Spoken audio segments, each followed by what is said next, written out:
timely, insightful, discussion and analysis of economic trends and markets. From Southern California to Sacramento, featuring business and political leaders, unique field reports. From Orange County and the campus of Chapman University, this is the Chapman Business Report. And welcome back to the Chapman Business Report. It's our weekly look at business, the financial markets, and a special focus on the regional economy of Southern California. I'm Pete Weitzner. I head up the broadcast journalism program here on the campus of Chapman University, actually just a couple of blocks to the west of us at the Dodge College of Film and Media Arts. And seated to my left, for now show number 210, so many years we've been doing the show, Dr. Esmael Adibi from Beckman Hall just behind us, and he and Jim Doty in a couple of months will present their 34th annual National and Regional Economic Forecast. Just behind us, that's the Global Citizens Plaza, by the way, dedicated by General Colin Powell just a couple of years back. Let's dive into matters of the economy before we get to specifics, boss. Two big things that I think are holding us back and have this flat to barely negligible growth, and which is more important, which is the bigger drag? The problems in Europe or our own economic issues? I think you say Europe. Europe at this time, I mean, everybody is watching Europe very closely for a couple of reasons. One is it's a financial problem. That is, Greece may, in all likelihood, might default. It's bad for all those banks that hold the their... default is going to cause the banks to be short of enough capital and liquidity. And some of our banks indirectly are lending money to these European banks, not to Greece, but to European banks, and it may affect our banking system. So the entire European situation is making everybody unsettled. You see the stock market, one good news from Europe is up, one bad news is down, and that creates uncertainty about direction of the economy. And more importantly, what's happening in Europe is slowing down their economy. But for Germany, which even Germany I think only had 3% growth, and Exactly. they've been doing, and they have 7% unemployment, they've been doing relatively but they're very showing well. now a little bit flat, and France also is weakening. And concern about their three biggest banks. Exactly, and your worry is, or our worry is, what happens if these economies, Greece is not that important to our trade because we don't sell or we don't buy much from Greece. Right, But it's a small country. German economy is important, French economy is important, and even when you look at southern, countries, Italy and Spain, I mean, those are the other two that everybody's worried about. So it's a combination of two factors. One, financial impact on the banking system, and second, the slower economic growth in these countries, which indirectly and directly impacts us. Because not Greece, they call the pigs countries. It's Italy, it's Ireland, it's Spain. Portugal. Yeah. They seem to be taking the cure. I see, Italy taking austerity measures. I think even Greece, to some extent, yeah, they're cutting doing back it. their But spending. see, I feel sorry. Actually, I have sympathy with what's going on in Greece. Most of it is their fault, by the way. Right. They overspend. They have a huge deficit. But now they're in the situation that if they want to borrow in the international market, like on a 2-year borrowing note, they have to pay like 60% interest. I mean, if you pay 60% interest rate, you know how much of your money is just going to go to basically paying for the interest rather than bring in the principal. So they are in really, really tough situation. And what's sad, and this is what, we knew about this problem. A year and a half ago this has started. And unfortunately, they're not taking the appropriate step. I mean, if you look at ECB, which is European Central Bank, if you look at Germans, if you look at French, and even if you look at IMF, they know one way or another, they have to either give money to these countries to pay to the banks, or if they let these countries basically technically default, they have to support their banking system. Either way, they have to pay it. But Talk of these Euro bonds. Eurobond would be a very good solution, but again, it's a trade-off. That is, Germans and French are saying, why are we going to pay? Because they have to absorb most of this. Why should we support these economies? Why should we directly give them money? Because the story is going to continue. And some people, especially one person, Dr. Stark, who was on the board of ECB, he just quit recently. And mainly, I think his frustration was that we cannot support these countries. The best is let them default and let's support our banking system and move on. So it's a big decisions. And nationality plays a role in these things.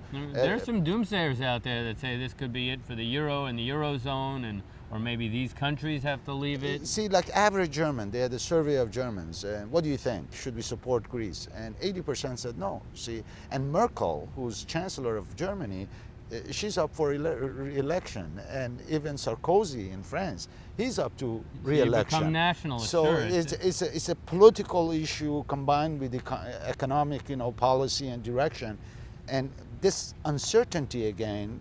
It's affecting It's like us. the guy who goes to dinner and spends no more than $20. The other guy's been spending $100 for 5-7 years and buying his cousin for was everybody paying else. for it, and his cousin was And now you paying gotta for it. bail him out. So somehow, the mistake was when they established Eurozone. The idea was, well, we have one monetary system, one currency, but everybody can do whatever they want to do with their fiscal policy, which is taxes and spending.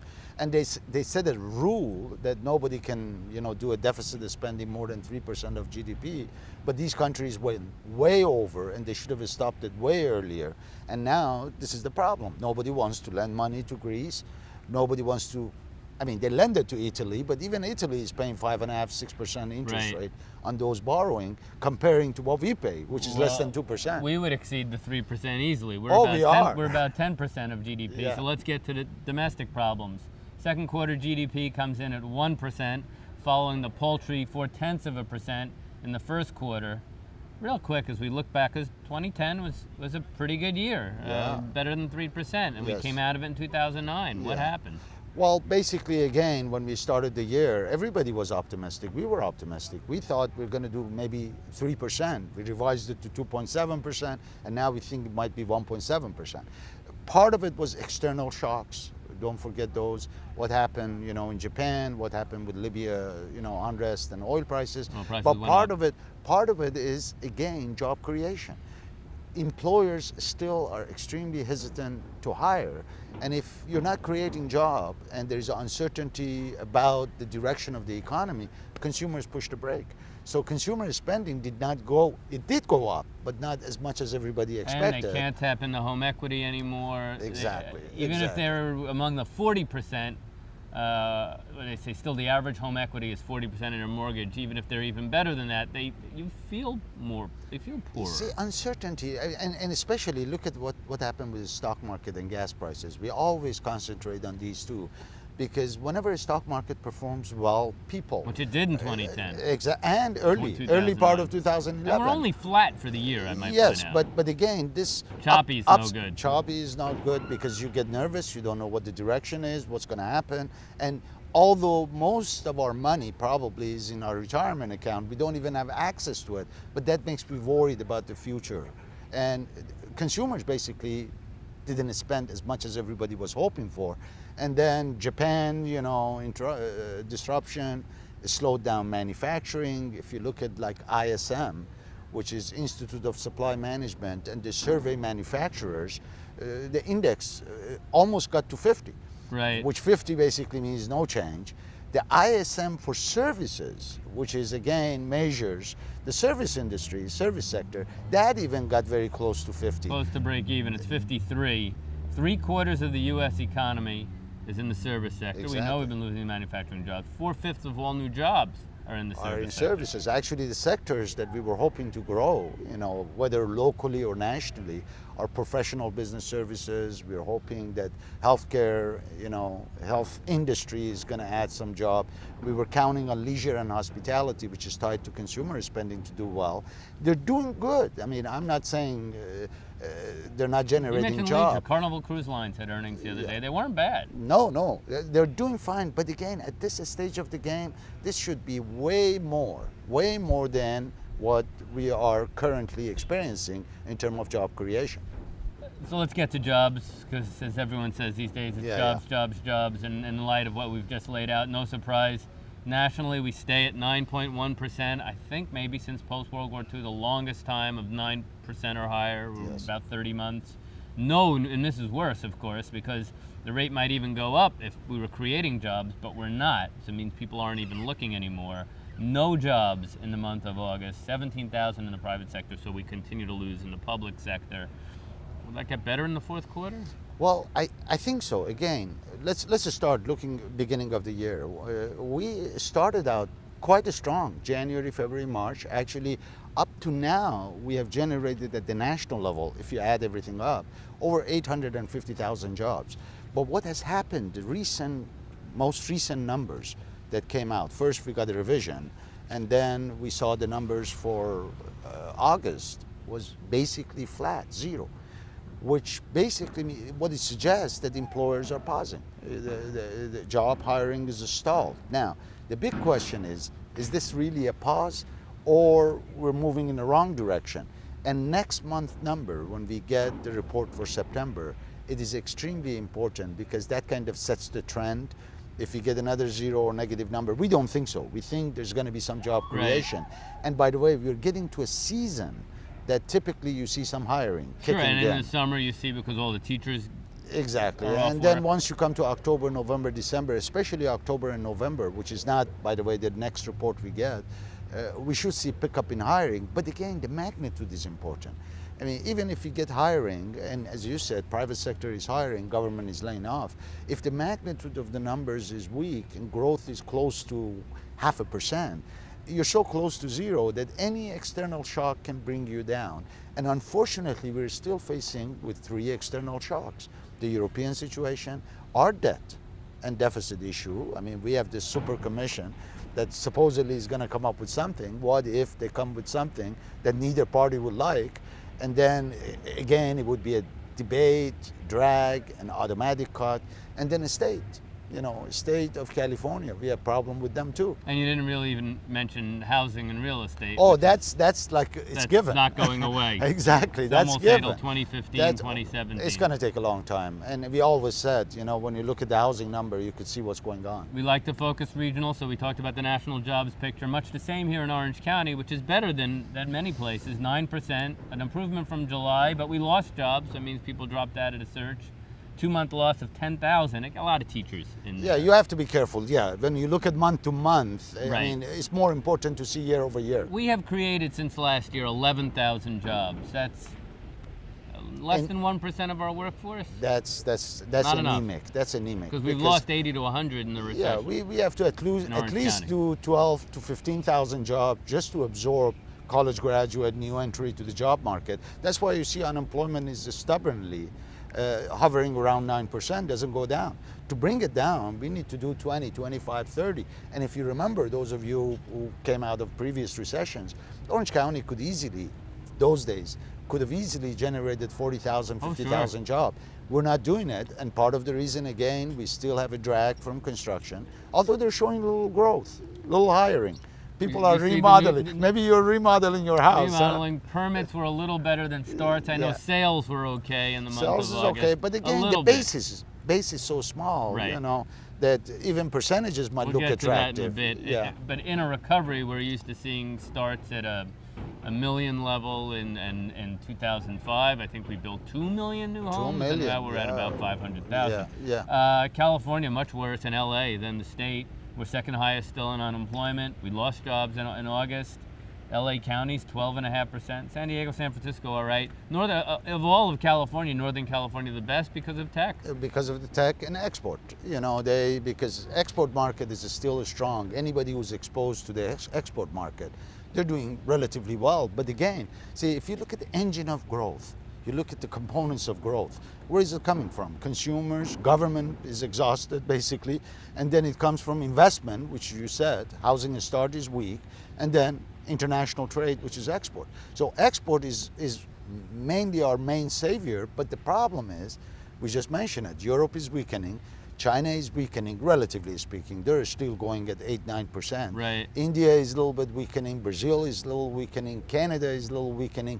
So the problem is when you look at these 4 engines of economic growth, I mean, we're running almost on 1.5, and that's why you don't see much of a boost. And quickly on export, we're going to do a show very soon on looking at all the proposals to get growth going, and a lot, it is bipartisan support, at least politically, that we need to grow trade. At the same time, a lot of folks see exports and they think we lose jobs, and to a large extent we have, on goods. We gain jobs on services. There doesn't seem to really be the will in this country to grow exports, approve new trade agreements right now. We have to. See, the problem again, we just mentioned you need an education campaign. Yeah, see, what the problem is, we concentrate on wrong things. For example, with Chinese, we're constantly, basically our public servants are saying, oh, exchange rate, exchange rate. That should not be really a matter of discussion and even debate. Let them do whatever they want to do with their exchange rate, because believe me, even if exchange rate becomes unfavorable for them by 10, 20%, still the gadget that they produce and is sold in Walmart is going to be cheaper than anybody else. I got a Mr. Coffee for $13 the other day at Walmart. What we need to do with Chinese is we tell them, open up your market to us. I mean, fine, we buy your gadgets if you can sell it, cheaper. But let us get into financial services, let us do telecommunication, aerospace. There's so much room for growth in China if they let us really get in there. That should be our comparative advantage and our negotiation with them, rather than playing with the exchange rate. They have too much to lose if they change the exchange rate. Is inflation an additional problem? I see an annual rate now of 3.6%. Part of it was because inflation was so low, last year. I mean, you're coming again, there's a little bit of a catching up, but we know where it came from. Energy still is the problem. I mean, gas prices. 90 cents higher than a year ago. It's come back. Yeah. We hit $4. Oh, we were over $4 when Libyan situation has started. Now it's below $4, but it's still, as you said, what is it, 90 cents over? 360 nationally higher here. For every $1 increase, how much consumer spending goes down. So, and inflation picks up. I mean, it's not just gas prices. Libya settles down. I mean, it's moving in that direction. And because they're 10th, 12th biggest exporter, I'd knock some off this. It will. But the problem is, they at their max capacity, they were producing 1.6 million barrel. What we hear now, they can pump maybe 50,000 barrel a day versus 1.6 million. So, and some people say it might take a year, 2 years, 3 years. So yes, if it comes online, it's going to help us quite a bit. But gas prices went up, food prices went up significantly. And even if you take gas and food out, I mean, we're seeing some uptick in rents, we're seeing some upticks in services sector, not maybe in goods. Goods are not a problem. You can buy a flat TV maybe cheaper than what it was last year. But the problem is your doctor is still charging you the same rate. Healthcare, food, your insurance gas is going higher, and the banking. Banking is becoming more expensive now. You have to probably me for sneezing. Exactly. And again, these are the unintended consequences. Some of the regulation. They get less from retailers. Exactly. Banks are not making as much, so they make it up some other ways. And they're not loaning as much. All right, let's talk about real estate. And one of the maddening things, I think, now for folks who are in the business or know and just want to see this home buying and home building market get going is, boy, what a time to buy a home. Now let's look at Las Vegas, one of the most depressed markets out there. I think home value is still falling. Yes. They're not falling so much here in California anymore. Historically, the price to income ratio was 2.7. You made $100,000, the average home was $270,000. In the bubble, it got to 5.6. All right. Now, September 2011, this month, we're recording this the end of September, 2.1. So homes, according to Zillow, they're undervalued by 25%. Let's look at Orange County. Today, 31% can qualify for the average median price. 31% to qualify to buy a median price home. 31% of folks, that's pretty good. Yes. At the peak, and I remember when folks were telling, it's still going to go up, only 10%. Yes. So affordability is there. Yes. Yes. But we can't get this market going. Yeah. See, the problem again, you're absolutely right. All those statistics suggest cheaper than renting. Home prices have gone down, mortgage rates are low, and if you have the income, obviously you could afford it technically. The problem is qualification is much harder, because if the only people, by the way, let me say, people who can really benefit from this affordability are the first-time home buyers. Clean credit, young guy coming out of the college. 760 FICO. Even 640 and up, they can get a loan, decent loan. And they're the one who can benefit because of clean history. But if you look at aftermath of this burst of bubble, there are lots of people that the credit got damaged. Right. I mean, even if they have a job now, because of one reason or another, whether they did a short sell, banks or didn't are still pay. looking for reasons not to make these loans. And Fannie Mae tightened this standard. Everybody is so nervous. Their balance sheet is damaged, banks, so they don't want to add any more risk. So yes, it is true, affordability is there, but unfortunately stringent lending and also consumer confidence. you know, if you're worried about your job, you're not going to course. buy that home, And that makes a big problem. And another frustrating thing, not affordability, which takes into account not just price but also mortgage rates. Again, we're at about 4%. 4%, yeah, it is very attractive. And I always say to 3.3 if you can do a 15. to the first-time home buyer, I said, if you have a clean credit, if you love a place to buy, not for investment, to live in, this is a good time to do. But unfortunately, the move-up market is dead also.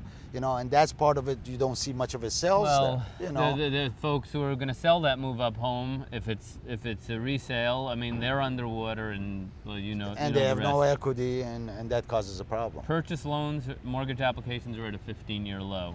And don't you think folks are also looking, Case-Shiller is the folks now who are in vogue to measure home values. Yes. They say prices went up across the country 1% last month, Yeah. compared to a year ago, down 4%. And when they look out over the next 3 years, they see like 1% Yeah, appreciation. that's actually, I'm part of that survey that we forecast the home prices, and in our forecast we see about 1% improvement. But see, that's another reason that it gives consumers a pause, a home buyer a pause. Sure, it's affordable, mortgages are low, but home prices might go even lower. So why do I have a rush to jump in and buy it? So all of that combination, it makes sales weak.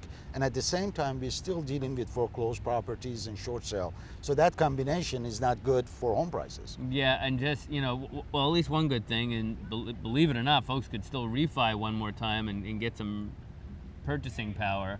Average mortgage is still a little over 5, so at 4%, they can qualify. They can put more money into the refi economy. is going well. But again, all of those people who wanted to refi probably already have done it.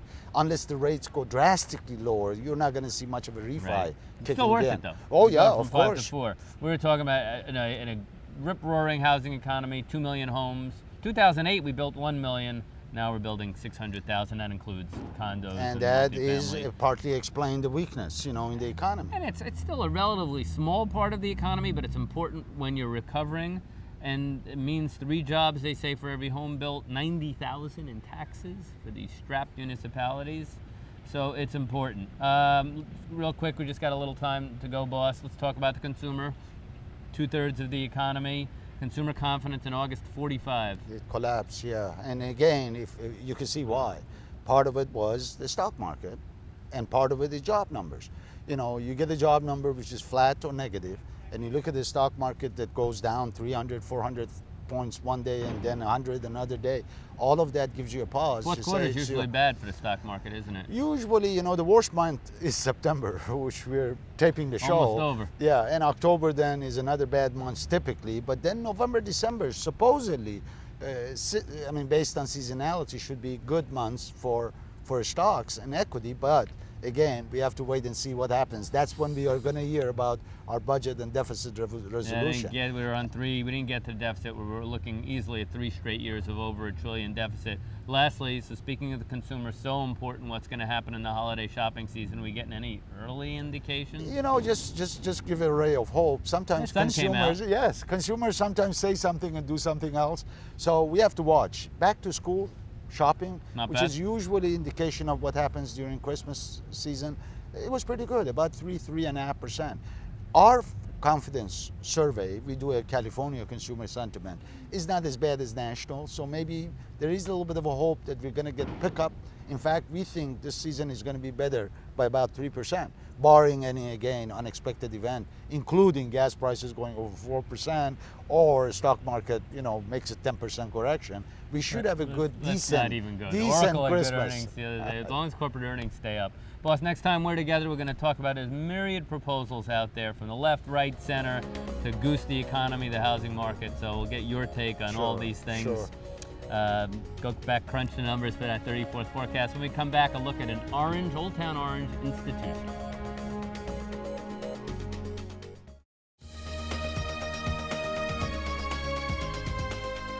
Final segment on the Chapman Business Report, and that's time for our great student feature stories. If you grew up in the city of Orange, in Orange County even, you know about a rite of Labor Day weekend in this city. It's called the International Street Fair. For a tasty look at the 2011 edition, here's Erin Lim and shooter editor Mark Liu. Ciao, Sampa.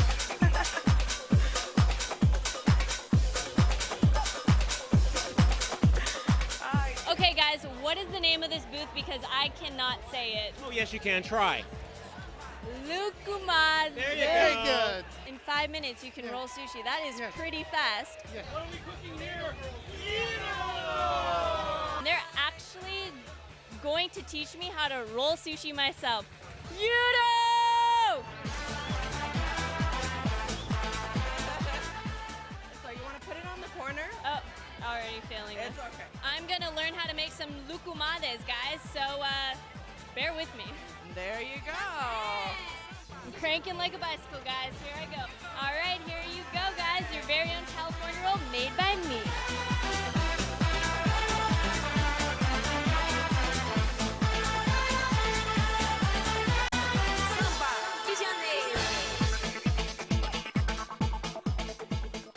It looks like it's been another successful year here at the Orange International Street Fair. Hope you enjoyed the good food and good music. I'm Erin Lim, Chapman News. Our thanks, I'm hungry, to Aaron and Mark for that. Estimate over 500,000 people visit Old Town in that 4-day period. And our thanks, as always, to the boss, Dr. Esmael Adibi, the economist, for his views on the regional and national economy. Look forward, we hope, to his 34th annual forecast. He and Dr. Jim Doty. Jeff Cole, class of 2001, his crew, Jeff Cole Productions, put on the Chapman Report. Dan Duran, Haley Quarteroni, Kiko Surer, our thanks to them. They make us look halfway decent, we hope. Thank you very much for watching the Chapman Business Report. Back again next week. Another look at business, financial markets, and a special focus on the regional economies of Southern California. I'm Pete Weitzner.